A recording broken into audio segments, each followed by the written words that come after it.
Dear student, पिछले videos में हमने पदार्थ तथा उसके बारे में जानकारियाँ प्राप्त की थी।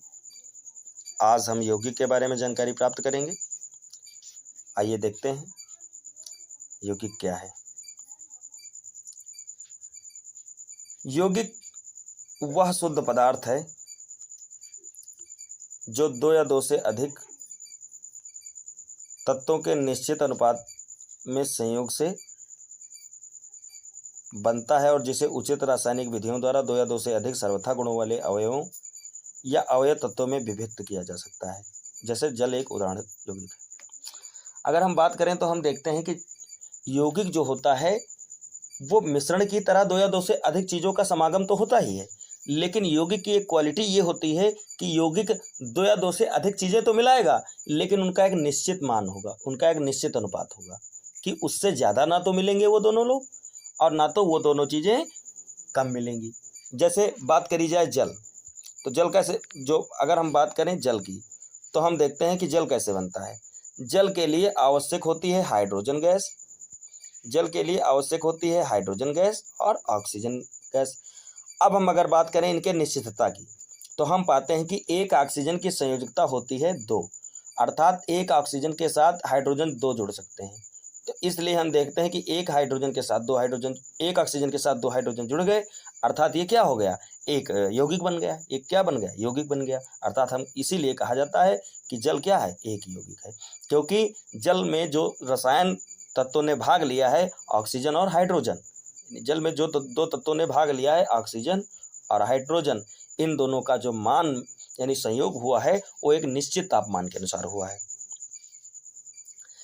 ठीक है, इसके बाद हम देखते हैं जल का प्रत्येक अणु हाइड्रोजन के 2 परमाणुओं तथा ऑक्सीजन के 1 परमाणु से मिलकर बना होता है। किसी भी स्रोत से प्राप्त शुद्ध जल या किसी भी विधि में निर्मित जल के प्रत्येक अणु में हाइड्रोजन एवं ऑक्सीजन के परमाणुओं का सदैव अनुपात 2:1 होता है।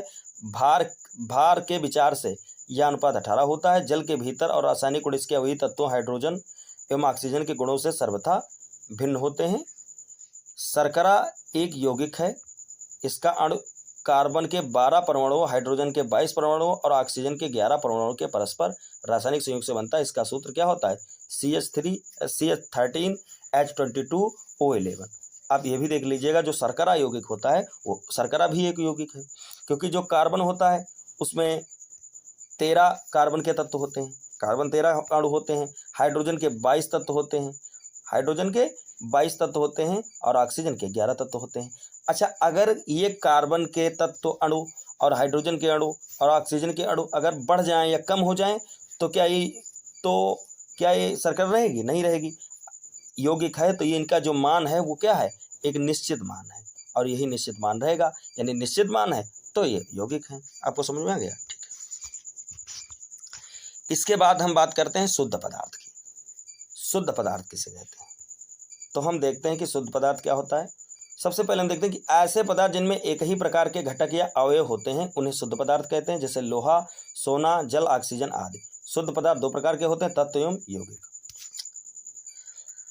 अब देखिएगा, हम आपको बताएं शुद्ध पदार्थ क्या होते हैं। शुद्ध की अगर बात करी जाए तो हम यह कह सकते हैं कि शुद्ध पदार्थ वे होते हैं जो वो जिस चीज से बने प्योर उसी से बने।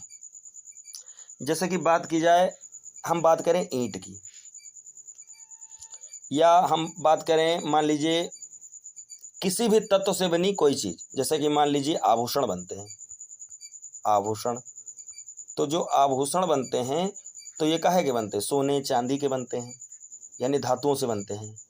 अगर बात करी जाए जो सोने से आभूषण बनता है वो चांदी से बन जाए, उसमें चांदी मिक्स कर दी जाए, क्योंकि सोना महंगा होता है, लोग चांदी मिला सकते हैं या लोहा मिला दें या उसमें कापर मिला दें, तो क्या वो पदार्थ शुद्ध रहेगा, नहीं रहेगा।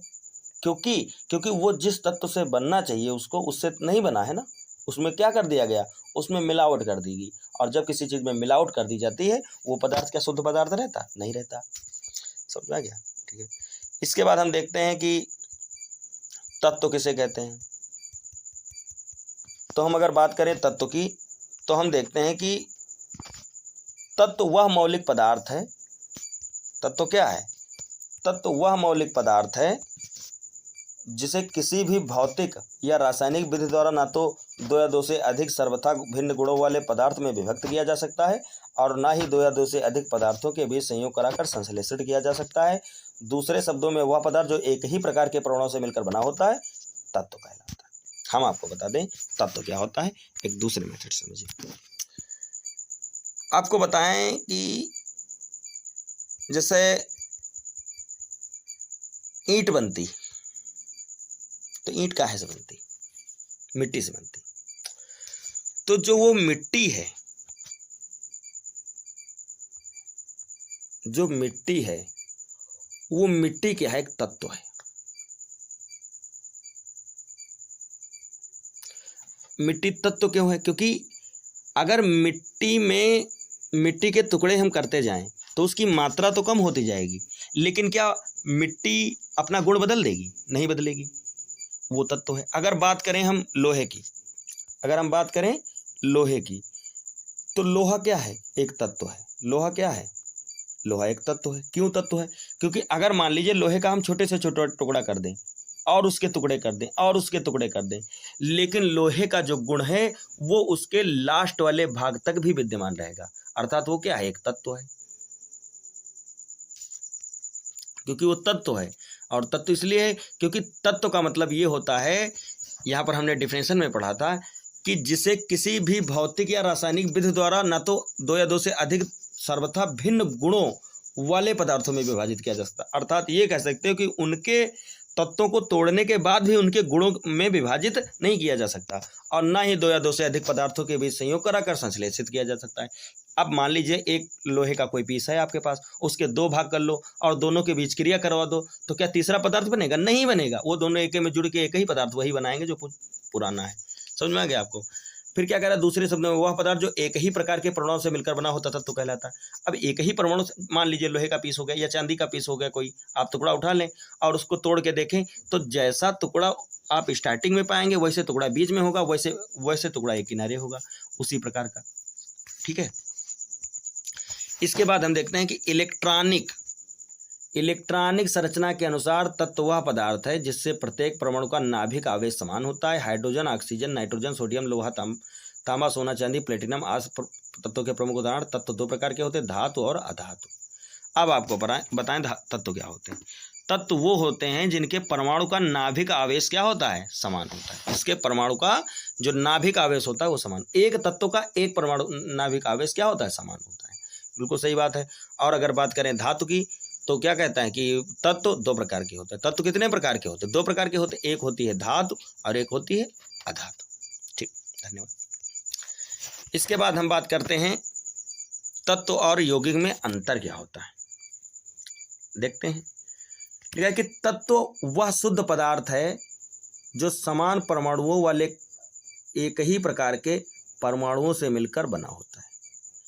अर्थात हम कह सकते हैं कि तत्व वह शुद्ध पदार्थ है जो समान परमाणु क्रमांक वाले एक ही प्रकार के परमाणुओं से मिलकर बना होता है। उदाहरण जैसे कार्बन, हाइड्रोजन, ऑक्सीजन, आयरन और कॉपर आदि सभी तत्व हैं। अर्थात ये कह सकते हैं कि तत्व जो होते हैं उनके जो परमाणु क्रमांक होते हैं, तो वो चाहे जिस टुकड़े में हो, चाहे जहाँ की बात आप करें, प्रत्येक जगह के जो परमाणु क्रमांक होंगे वो सेम होंगे और एक जैसे गुण उसमें मिलेंगे आपको, चाहे उसके टुकड़े कितने ही क्यों न कर दिए जा सकें। आप प्रत्येक टुकड़ा में देखेंगे, प्रत्येक टुकड़े में आप वही गुण पाएंगे जो आप दूसरे टुकड़े में पाएंगे। समझ में आ गया? इसके बाद अगर हम बात करें यौगिक की, तो हम देखते हैं कि यौगिक वह शुद्ध पदार्थ है जो दो या दो से अधिक तत्वों के या दो या दो से अधिक प्रकार के परमाणुओं के द्रव्यमान के एक निश्चित अनुपात में रासायनिक संयोग से बने होते हैं। जैसे उदाहरण जल, अमोनिया, कार्बन डाइऑक्साइड आदि यौगिक है। जैसे कि हमने आपको जल का जो है फार्मूला बता ही दिया कि इसमें क्या होता है कि जैसे जल है तो ये ऑक्सीजन है, ऑक्सीजन की संयुक्ता दो होती है, ये दो हाइड्रोजन के साथ जुड़ेगा। ये भी है। जैसे कि बात करें अगर अमोनिया की, अगर हम बात करें अमोनिया की, तो हम देखते हैं कि जो अमोनिया है वो अमोनिया का फार्मूला क्या होता है? NH3। अर्थात ये कह सकते हो नाइट्रोजन की जो संयुक्ता होती है वो कितनी होती है? 3, और 3 के साथ इसकी संयुक्ता 3 होती है। अर्थात नाइट्रोजन के साथ कितने हाइड्रोजन जुड़ सकते हैं? 3 जुड़ सकते हैं। हाइड्रोजन के साथ कितने नाइट्रोजन के साथ कितने हाइड्रोजन? 3 जुड़ सकते हैं। इसलिए 3 ही जुड़ सकते हैं और 3 के जगह पर 5 नहीं जुड़ सकते, या कम 2 नहीं हो सकते। इसका मतलब क्या है, 4 तो जुड़ जाते हैं। अमोनियम जब बनता है तो 4 जुड़ जाते हैं। ठीक है, उसको हम एक अमोनियम कैसे बनता है, उसके लिए क्या प्रोसेस होती है, वो एक हम वीडियो बनाएंगे, आप लोग देख लेना उसमें। तो इसमें जो अमोनिया है जैसे कि, और उसके बाद है कार्बन डाइऑक्साइड। अगर हम बात करें कार्बन डाइऑक्साइड की तो उसमें भी देखते हैं कार्बन डाइऑक्साइड का फार्मूला क्या होता है, CO2, अर्थात कार्बन की संयोजकता कितनी होती है, 4। अब ऑक्सीजन की संयोजकता कितनी होती है, 2, अर्थात एक कार्बन के साथ कितने हाइड्रोजन कितने कार्बन जुड़ सकते हैं, एक कार्बन के साथ कितने ऑक्सीजन जुड़ सकते हैं, 2 जुड़ सकते हैं। और 2 ही जुड़ेंगे, 2 से 3 नहीं जुड़ पाएंगे, एक ही भी नहीं जुड़ेगा। मतलब एक तो जुड़ सकता है, कार्बन मोनोऑक्साइड बनता है, लेकिन 3 नहीं जुड़ पाएंगे, 5 नहीं जुड़ पाएंगे। तो इस तरह से जो रूल होता है इनका, वो रूल यही है कि यौगिक उसे ही कहते हैं जो एक निश्चित तापमान जुड़े, चाहे मतलब उससे ज़्यादा ना हो ना उससे कम हो। ठीक है, उसे हम यौगिक कहते हैं। फिर यहाँ पर देखते हैं, लिखा है कि तत्व को भौतिक व रासायनिक विधियों द्वारा नए सरल पदार्थों में विघटित नहीं किया जा सकता, केवल नाभिकीय क्रियाओं द्वारा एक तत्व को दूसरे तत्व में परिवर्तित किया जा सकता है। हाँ, हम उसको तोड़ तो सकते हैं, लेकिन तोड़ने के बाद हम नया पदार्थ नहीं बना सकते तत्व का। ठीक है, इसके बाद देखते हैं कि यौगिक को वैद्युत अपघटन अथवा अन्य रासायनिक विधियों द्वारा अवयवी सरल पदार्थों में विघटित किया जा सकता है। भौतिक विधियों द्वारा यौगिक को अवयवी तत्वों में विघटित नहीं किया जा सकता। हम भौतिक तरीके से उस पर आघात करके, उसको तोड़ करके हम यौगिक को हम विभाजित नहीं कर सकते हैं, लेकिन हाँ उनको हम रासायनिक विधियों द्वारा अवयवी सरल पदार्थों में विघटित कर सकते हैं। जिन पदार्थों से या जिन तत्वों से मिलकर वो बने होंगे, उन्हीं तत्वों में, उन्हीं पदार्थों में हम उनको विघटित कर सकते हैं, वो भी रासायनिक विधियों के द्वारा। ठीक है, यहाँ पर लिखा है कि कुछ तत्व परमाणुओं के रूप में से copper, silver, gold, stadium, potassium आदि, जबकि कुछ अणुओं के रूप में हाइड्रोजन, ऑक्सीजन, नाइट्रोजन आदि पाए जाते हैं। जैसे कि कुछ परमाणुओं के रूप में, जैसे कुछ परमाणु के रूप में copper, silver, gold, sodium, platinum, जबकि कुछ अणुओं के रूप में, जैसे कि जो पाए जाते हैं परमाणुओं के रूप में, वो क्या पाए जाते हैं, जैसे वो पाए जाते हैं कॉपर है, सिल्वर है, गोल्ड है, सोडियम है, पोटेशियम है। और जबकि कुछ अणुओं के रूप में पाए जाते हैं, जैसे अणु क्या पाया जाता है, हाइड्रोजन है, ऑक्सीजन है, नाइट्रोजन है, ये सब चीज़ें अणुओं के रूप में पाए जाते हैं। फिर अगर बात करें हम, यौगिक अणुओं के रूप में पाए जाते हैं। यौगिक किस में पाया जाता है, अणुओं के रूप में पाया जाता है। जैसे जैसे जल है, साधारण नमक है, ये सब चीज़ें हैं।